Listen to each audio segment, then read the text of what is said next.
Un petit garçon aveugle mendie au bord de la route. Les passants le détestent tous parce qu'il est sale et qu'il sent mauvais. Ils ne veulent pas lui donner à manger. À ce moment-là, un homme nommé Tony passe par là. Tony voit que le petit garçon fait pitié. Alors il demande à son assistant de lui apporter son portefeuille. Puis il sort tout l'argent du portefeuille et le donne au petit garçon. Le petit garçon le remercie et demande aussi le nom de Tony. Il dit qu'il rendra la gentillesse de Tony quand il sera grand, mais après que Tony ait dit son nom, le garçon laisse tomber l'argent. Puis il serre Tony dans ses bras et l'appelle papa. Il s'avère que la mère du petit garçon avait dit un jour: le père du petit garçon s'appelle Tony. C'est pourquoi le petit garçon est si excité. Mais Tony n'a jamais été avec une femme depuis qu'il a quitté l'école. Comment pourrait-il avoir un enfant? Tony pense que le petit garçon essaie de lui soutirer de l'argent, alors il fait demi-tour et s'en va. La petite sœur de Tony, cependant, pense que cette affaire n'est pas si simple, alors elle retourne demander au garçon pourquoi il a appelé Tony papa. À ce moment-là, le petit garçon lui raconte l'histoire. Puis il sort le pendentif de jade qui pend à son cou. Sa petite sœur est surprise de découvrir. Le pendentif de jade du petit garçon, héritage familial, est exactement le même que celui de Tony. Et de plus, il porte même son nom dessus. Pour découvrir la vérité,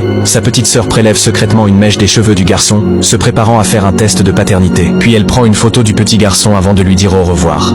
Une fois que Tony rentre à la maison, ses parents ne cessent de le harceler pour qu'il se marie bientôt, car ils veulent tenir leur petit enfant dans leurs bras. Mais Tony dit qu'il ne veut pas se marier, il veut seulement travailler dur. Ses parents se sentent immédiatement très déçus. Sa petite sœur voit l'expression déçue de ses parents, alors elle leur raconte l'incident où le petit garçon a appelé Tony papa aujourd'hui. Mais Tony le nie fermement. Il dit qu'il ne peut pas avoir d'enfant. Sa petite sœur sort immédiatement la photo du petit garçon et dit qu'il ressemble exactement à Tony quand il était enfant. Sa mère pense aussi qu'il se ressemble beaucoup quand elle voit la photo. Mais Tony le nie encore. Il dit qu'il y a beaucoup de gens qui se ressemblent dans le monde. Cela ne prouve rien. À ce moment-là, l'assistant apporte le rapport du test de paternité. Sa petite sœur le prend immédiatement pour le vérifier. Tony a aussi très hâte de voir le résultat. Après avoir vu que le taux de correspondance ADN sur le rapport atteint 99, toute la famille trouve cela incroyable. Ils ne s'attendaient jamais à ce que le petit garçon soit vraiment le fils de Tony. De l'autre côté, le petit garçon s'occupe de sa mère qui est alitée. À ce moment-là, une infirmière entre dans la chambre. Elle dit que la femme doit trop de frais médicaux. Si les frais ne sont pas payés intégralement bientôt,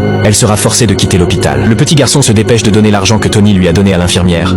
Mais cette somme d'argent est loin d'être suffisante. Pour permettre à sa mère de continuer son traitement à l'hôpital, le petit garçon doit trouver un autre moyen de réunir de l'argent. Il marche avec une béquille jusqu'au mont de Piété. Puis il enlève le pendentif de jade qui pend à son cou pour l'échanger contre de l'argent.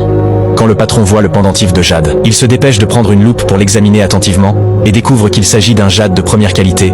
Mais le patron sournois, après avoir vu que le petit garçon est aveugle, a immédiatement une mauvaise pensée. Il prétend que ce pendentif de jade qui vaut 10 millions ne vaut que 100 000, et dit aussi que c'est le prix le plus élevé.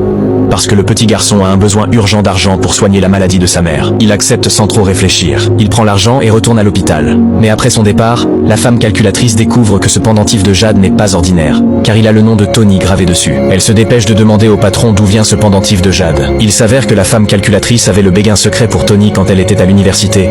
Mais Tony n'aimait que la mère du petit garçon. C'est pourquoi cette femme intrigante lui a toujours gardé rancune. Elle se rend ensuite à l'hôpital avec le patron chauve et trouve le petit garçon. La femme intrigante montre le pendentif de jade au petit garçon pour confirmation et lui demande si ce pendentif lui appartient. Le petit garçon dit que c'est le sien. La femme intrigante lui demande à nouveau d'où il le tient. Le petit garçon dit qu'il s'agit d'un gage d'amour de son père à sa mère. Après avoir entendu cela, la femme intrigante entre immédiatement dans une colère noire et gifle directement le petit garçon. Elle ne s'attendait jamais à ce que Tony ait un fils si grand avec cette femme. Elle décide alors de punir sévèrement le petit garçon pour évacuer son ressentiment. De l'autre côté, les parents de Tony sont habillés en grande pompe et se préparent à aller rencontrer leur adorable petit-fils. Mais ils ne le savent pas. Le petit garçon est torturé sans pitié par la femme intrigante. La femme intrigante force le petit garçon à dire où se trouve sa mère, mais le petit garçon refuse de le dire. Au moment critique, la famille de Tony arrive enfin à l'hôpital. Pensez-vous que Tony punira cette femme intrigante? Cliquez sur le lien de la page d'accueil pour voir la suite.